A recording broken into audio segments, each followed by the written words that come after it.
നമസ്കാരം. നമസ്കാരം.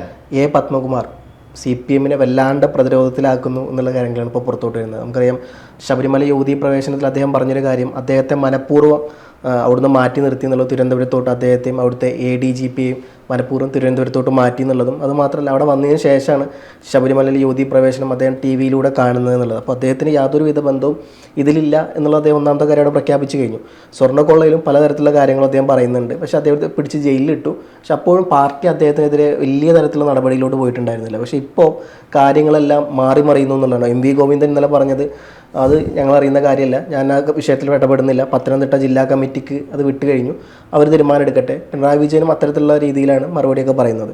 പക്ഷേ അദ്ദേഹവുമായി ബന്ധപ്പെട്ട അദ്ദേഹത്തിൻ്റെ കൂട്ടുകാരോട് പറഞ്ഞൊരു കാര്യം, ശബരിമല യുവതീ പ്രവേശനം ബന്ധപ്പെട്ട കാര്യങ്ങൾ മാത്രമല്ല, അവിടുത്തെ മേൽശാന്തിയെ തിരഞ്ഞെടുക്കുന്ന കാര്യത്തിൽ ഒരു പ്രധാനപ്പെട്ട മന്ത്രി, CPM-ൻ്റെ മന്ത്രി അദ്ദേഹത്തിന് കത്തെഴുതി എന്നുള്ളൊരു കാര്യം പറയുന്നുണ്ട്.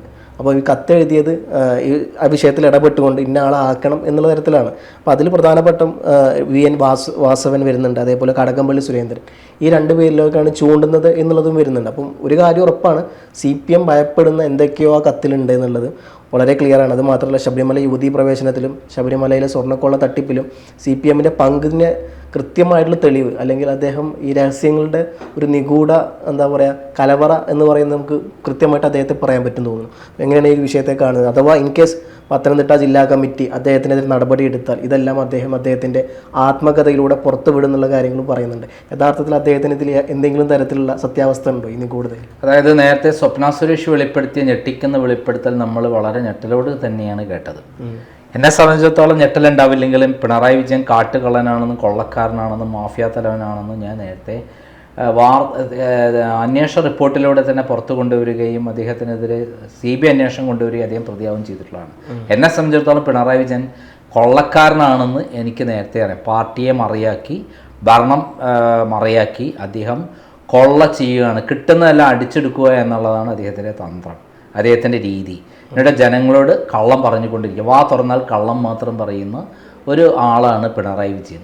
അങ്ങനെ പാർട്ടിക്കുള്ളിലുള്ള കേഡർ സ്വഭാവം വെച്ച് പാർട്ടിയിലെ മെമ്പർമാരെ അദ്ദേഹം ഒരു മാന്ത്രികതയുടെ വരൽ ഇങ്ങനെ താക്കിക്കൊണ്ട് അടക്കി ഒതുക്കി നടത്തിയിരുന്നു ഇത്രയും കാലം. പക്ഷേ ഇപ്പോൾ പൊട്ടിത്തെറിയ അണികൾക്കിടയിൽ നിന്ന് വരികയും നേതൃത്വത്തെ ചോദ്യം ചെയ്യണമെന്ന് പറഞ്ഞ പുസ്തകങ്ങൾ ഇറങ്ങുകയും ആ രൂപത്തിൽ കേരളത്തിൽ വലിയ തോതിൽ പാർട്ടിക്കുള്ളിൽ, മാർക്സിസ്റ്റ് പാർട്ടിക്കുള്ളിൽ വലിയ അപജയം നടന്നുകൊണ്ടിരിക്കുന്ന ഒരു കാലഘട്ടമാണ് എന്ന് നമുക്കെല്ലാവർക്കും അറിയുന്നതാണ്.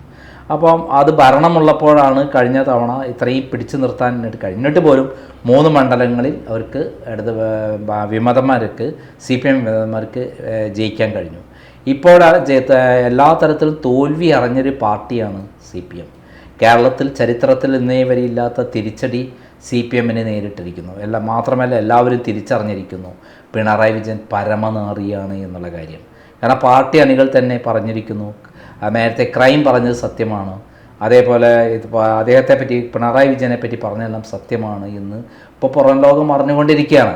അപ്പോൾ അങ്ങനെയുള്ള സന്ദർഭത്തിൽ നേരത്തെ പത്മകുമാർ പറയാതിരുന്നത് പാർട്ടി കേഡർ സ്വഭാവം വെച്ചിട്ടും മാത്രമല്ല പാർട്ടി വീണ്ടും ഭരണത്തിൽ വരികയാണ്, അദ്ദേഹത്തെ സംരക്ഷിച്ചു കൊള്ളും എന്നുള്ള വിശ്വാസത്തിലുമാണ്. കഴിഞ്ഞ ഇലക്ഷനിൽ ഏറ്റവും അധികം തിരിച്ചടി കിട്ടാനുണ്ടായ കാരണം ശബരിമലയിലെ സ്വർണ്ണക്കൊള്ള തന്നെയാണെന്ന് എല്ലാവർക്കും അറിയാം. കാരണം വിശ്വാസികളായ ആളുകളെല്ലാം തന്നെ അതിൻ്റെ പേരിൽ ഗവൺമെൻറ്റിനെതിരെ ആഞ്ഞടിക്കുകയും ആ ജനങ്ങൾ തിരിച്ചു വോട്ട് ചെയ്യുകയും ചെയ്തു. CPM അണികൾ പോലും ശബരിമല വിശ്വാസികളായ അല്ലെങ്കിൽ ദൈവവിശ്വാസികളായ CPM അണികളൊക്കെ തന്നെ അവർക്കെതിരെ തിരിഞ്ഞു. ഇപ്പോൾ ആ ഭരണം കൈവിട്ടു, അധികാരമില്ല, ആ പാർട്ടിയും ആണെങ്കിൽ ആടി ഒലഞ്ഞുകൊണ്ടിരിക്കുകയാണ്. ഏത് സമയത്തും വലിയ ഒരു പൊട്ടിത്തെറി പാർട്ടിക്കുള്ളിൽ നടക്കുമെന്നുള്ള കാര്യത്തിൽ സംശയം തന്നെ. ഈ സന്ദർഭത്തിലാണ് ആരെ രക്ഷിക്കണം, പിണറായിനെ രക്ഷിക്കാൻ പോലും ആളില്ലാത്ത സമയത്ത് ആണ് ഈ പത്മകുമാർ തന്നെ ഇപ്പോൾ രക്ഷപ്പെടാൻ വേണ്ടിയിട്ട് പത്മകുമാറിനെ തന്നെ പാർട്ടിയിൽ നിന്ന് പുറത്താക്കാൻ വേണ്ടി ചില നീക്കങ്ങൾ നടക്കുന്നത്. പാർട്ടിയിൽ നിന്ന് പുറത്താക്കാത്തത് എന്താണെന്നാണ് VD സതീശൻ ചോദിച്ചത്. ക്രിമിനൽ ആയ അദ്ദേഹത്തെ എന്തുകൊണ്ട് പുറത്താക്കിയില്ല? അന്നൊക്കെ പല കാരണങ്ങൾ പറഞ്ഞ് രക്ഷപ്പെടും. ഇന്ന് ഭരണം കഴിഞ്ഞതോടു കൂടിയിട്ട് അതിൻ്റെ ആ ഒരു അവസരം നഷ്ടപ്പെട്ടു കഴിഞ്ഞു. ഇപ്പോൾ താൻ ഒറ്റപ്പെട്ടുവെന്നും തന്നെ രക്ഷിക്കാൻ ആരുമില്ലെന്നും പത്മകുമാർ തിരിച്ചറിഞ്ഞിരിക്കുകയാണ്.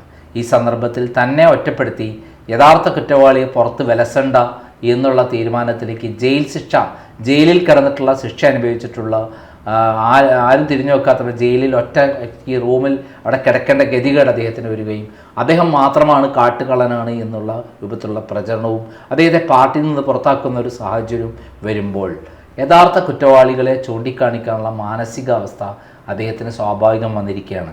അതിൻ്റെ ഭാഗമായിട്ടാണ് അദ്ദേഹം ഒരു പുസ്തകം തന്നെ എഴുതാൻ തീരുമാനിച്ചിരിക്കുന്നത്. ഇത്രയും കാലം ജനങ്ങളുടെ മുന്നിൽ മാന്യമായി പ്രവർത്തിച്ച് ജീവിച്ചിരുന്ന അദ്ദേഹം എന്ന് പറഞ്ഞാൽ പിണറായി വിജയൻ്റെ ആസനം താങ്ങിയായി പിണറായി വിജയൻ പറയുന്ന പ്രകാരം ശബരിമല കൊള്ളയ്ക്ക് നേതൃത്വം കൊടുത്ത പത്മകുമാർ അവസാനം തന്നെ എല്ലാവരും കൈയൊഴിഞ്ഞു എന്ന് പറയുന്ന സന്ദർഭത്തിൽ എല്ലാം തുറന്നു പറയുക എന്നുള്ളത് മാത്രമാണ് അദ്ദേഹത്തിൻ്റെ രക്ഷയുള്ളത്. മുമ്പ് സ്വപ്ന സുരേഷ് അങ്ങനെയാണല്ലോ ചെയ്തത്. സ്വപ്ന സുരേഷിനെ UAE നിന്ന് ഇവിടെ കൊണ്ടുവന്ന് ഗവൺമെൻറ് ജോലി കൊടുത്ത് അവർ തന്നെ നിയമിച്ച് ഇവിടെ സ്വർണ്ണക്കൊള്ളയ്ക്കും മറ്റു തട്ടിപ്പുകൾക്കും വേണ്ടി ഉപയോഗിക്കുകയായിരുന്നു.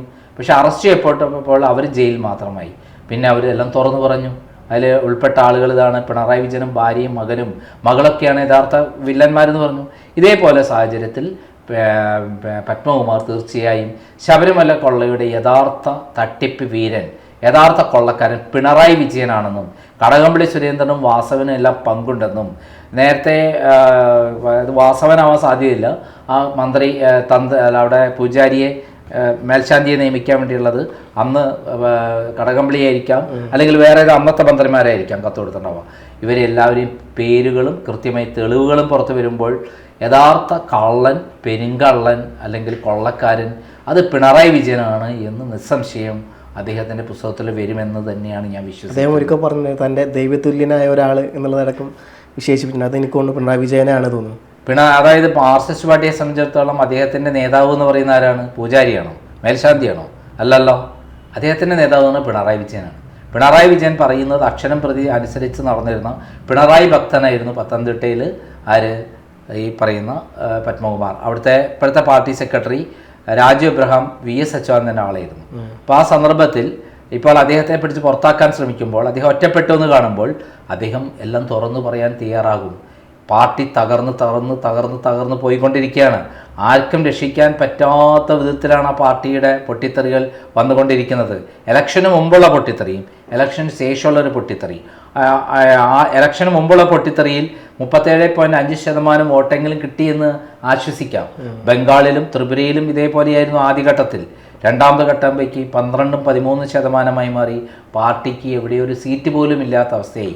294 സീറ്റുള്ള ബംഗാളിൽ എത്ര സീറ്റുണ്ട് പാർട്ടിക്ക്? ഒറ്റ സീറ്റും ഇല്ല. അന്ന് മുമ്പ് 190-ഉം 200-ഉം സീറ്റ് അവർക്ക് ഒറ്റയ്ക്ക് കിട്ടും. ബാക്കി ഇടതുപക്ഷ കക്ഷികൾക്കെല്ലാം കൂടെ 10-50 സീറ്റ് വേണം. 250 സീറ്റ് വരെ കിട്ടിയ ചരിത്രമുണ്ട്. ത്രിപുരയിൽ 60 സീറ്റും കിട്ടിയ ചരിത്രമുണ്ട്. കേരളത്തിൽ അങ്ങനെയുള്ളൊരു പാർട്ടി തന്നെയാണ്. കേരളത്തിലെ അടിത്തറ തന്നെ വളരെ ശക്തമായ അടിത്തറയുള്ളൊരു പാർട്ടിയാണ്.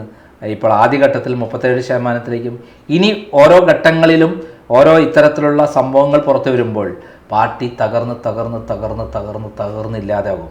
ആദ്യത്തെ ഘട്ടത്തിലാണ് നമ്മുടെ കരിമണൽ കർത്തവ്യമാരുടെ കേസ് ബന്ധപ്പെട്ട് മകൾ ഇപ്പോൾ കേസിൽ ബുധനാഴ്ച ഹാജരാകാൻ പോവുകയാണ്. ആ സമയത്ത് അറസ്റ്റ് ചെയ്യപ്പെടും എന്നുള്ള കാര്യത്തിലാണ് ഇപ്പം നിൽക്കുന്നത്. അത് വരുമ്പോൾ തന്നെ പാർട്ടിക്കുള്ളിൽ വലിയ തിരിച്ചടികൾ വരും. ഇപ്പോൾ ശബരിമലയിലെ യഥാർത്ഥ സത്യം എന്തെന്നുള്ള വിവരം ഒരു ആറ്റം ബോംബ് പൊട്ടിത്തെറിക്കുന്ന പോലെയായിരിക്കും ആര് പറയുക? നമ്മുടെ പത്മകുമാർ പറയുക. അത് തീർച്ചയായും ശബരിമല കൊള്ള നടത്തിയത് എങ്ങനെയാണെന്നും ആരാണ് അതിൻ്റെ യഥാർത്ഥ പ്രതിയെന്നും അതിൽ ആർക്കൊക്കെ നേട്ടമുണ്ടായെന്നും എന്തൊക്കെ നിയമനങ്ങളിലോ തട്ടിപ്പടത്തിയിരുന്നും അവിടെ നിന്ന് എന്തൊക്കെ സാധനങ്ങൾ കടത്തിക്കൊണ്ടുപോയിട്ടുണ്ടെന്നും എല്ലാ വിവരങ്ങളും പുറത്തു വരും. ആ പുറത്തു വരുമ്പോൾ നമ്മൾ കണ്ടതല്ല സത്യം, യഥാർത്ഥ സത്യം വേറെയാണെന്ന് മനസ്സിലാകുമ്പോൾ ഈ പാർട്ടി അതോടുകൂടി നാശത്തിലേക്ക് കുതിച്ചുകൊണ്ടിരിക്കും. പക്ഷെ എനിക്ക് തോന്നുന്നു കവചം തീർക്കാൻ CPM കഴിച്ചിട്ടുള്ളൂ മറ്റാരും ഉണ്ടാവും. അപ്പോൾ നമുക്കറിയാം വീണ വിജയനെ ചോദ്യം ചെയ്തപ്പം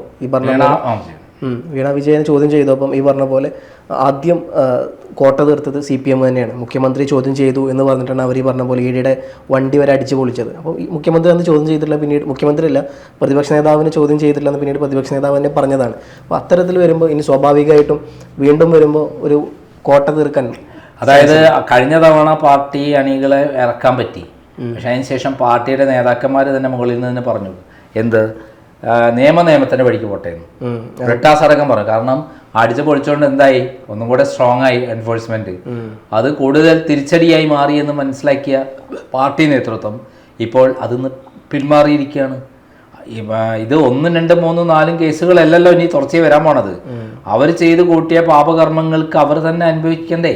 അവരതാണ് അനുഭവിക്കാൻ പോകുന്നത്. 1, 2, 3, 4, 5 കേസൊന്നുമല്ല, നിരവധി ഇത്തരം സംഭവങ്ങൾ ഓരോന്നോരോന്നായി പുറത്തു വന്നുകൊണ്ടിരിക്കും. അതിലെല്ലാം തന്നെ യഥാർത്ഥ വില്ലൻ എന്ന് പറയുന്നത് പിണറായി വിജയനായിരിക്കും.